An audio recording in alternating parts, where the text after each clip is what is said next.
संस्कृत प्रेमी सज्जनों को, छात्र छात्राओं को सर्वेभ्यो नमो नमः। सर्वेषां समक्षे अहम डॉक्टर दयानिधि सेवार्थी पुनः संस्कृत विषये वार्तां कर्तुम् आगतः। सभी के सामने मैं फिर से संस्कृत के विषय पर बात करने के लिए उपस्थित हूँ।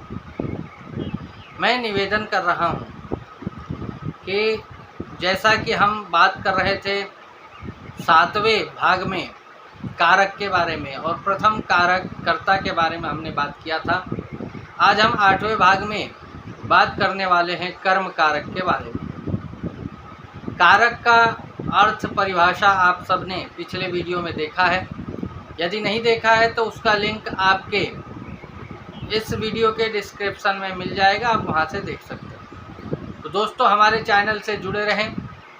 चैनल संस्कृत सनातनम को सब्सक्राइब करें, लाइक करें, शेयर करें और हमारे इस संस्कृत के प्रचार प्रसार के मुहिम में आप पूर्ण रूप से सहभागी बने। बंधुओं, कर्म किसे कहते हैं? तो महर्षि पाणिनि ने बहुत ही सुंदर स्पष्ट किया, कर्तुरीप्सिततमं कर्म। कर्ता की जो बहुत ही तीव्र इच्छा है उसको कर्म कहते हैं। यानी कर्ता जिसको करना चाहता है, जो उसकी इच्छा है, उसको कर्म कहते हैं। ठीक है, जरा उदाहरण से हम समझते हैं। हिंदी में हमने बात किया, रामः गच्छति, राम जाता है। ठीक है, अब जाता है, प्रश्न आया कहाँ जाता है? उत्तर जो आएगा वो राम जानता है, राम की इच्छा है, वो कहाँ जाना चाहता है। तो जहाँ जहाँ जाने की इच्छा है राम की, वो शब्द जो है कर्म कारक हैं। वाक्य बनाने में वो कर्म की भूमिका है उनकी। तो रामः विद्यालयं गच्छति, रामः देवालयं गच्छति, रामः पुस्तकालयं गच्छति, रामः गृहं गच्छति, रामः मंदिरं गच्छति। अब राम जाता है, कहाँ कहाँ जाता है? देवालय, मंदिर, पुस्तकालय, विद्यालय, घर। ये जितने शब्द हैं, जो लक्ष्य है कर्ता का, वह लक्ष्य कर्म है। इप्सित कर्म यानी उसकी जो इच्छा के अनुसार जो कार्य है उसको कर्म कहते हैं। तो बंधुओं, वाक्य बनाने में कर्ता का जितना योगदान है वैसे ही कर्म का भी महत्वपूर्ण योगदान है। तो वाक्य निर्माण में कर्ता प्लस कर्म प्लस क्रिया, तो वाक्य बनी। वाक्य बन करके निर्माण हमारे सामने आया। तो आप कौन कौन क्या क्या करता है, आप जरा उदाहरण में देखें और उदाहरण में देखते हुए इसी प्रकार से हम तीनों पुरुषों में, तीनों लिंगों में, तीनों वचनों में अभ्यास हमें करना है। रामः विद्यालयं गच्छति, प्रथम पुरुष एक वचन में, तो रामौ विद्यालयौ गच्छतः। दो राम विद्यालय जाते हैं। तो कर्म द्विवचन का हो गया, दो विद्यालय, यानी दो बालक जो है, दो राम अलग अलग दो विद्यालय में जा रहे हैं। तो जैसे कर्ता का पुरुष वचन लिंग होता है, वैसे ही कर्म का भी होता है। तो हमें ध्यान रखना, ये शब्द है तो हमें ध्यान रखना है, कर्म में द्वितीया विभक्ति होती है।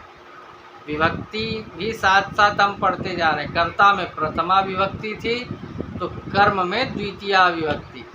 तो द्वितीया विभक्ति में ग्रामम ग्रामौ ग्रामान, बालकः बालकौ बालकान, ये तो पुल्लिंग के हो गए कर्म के रूप।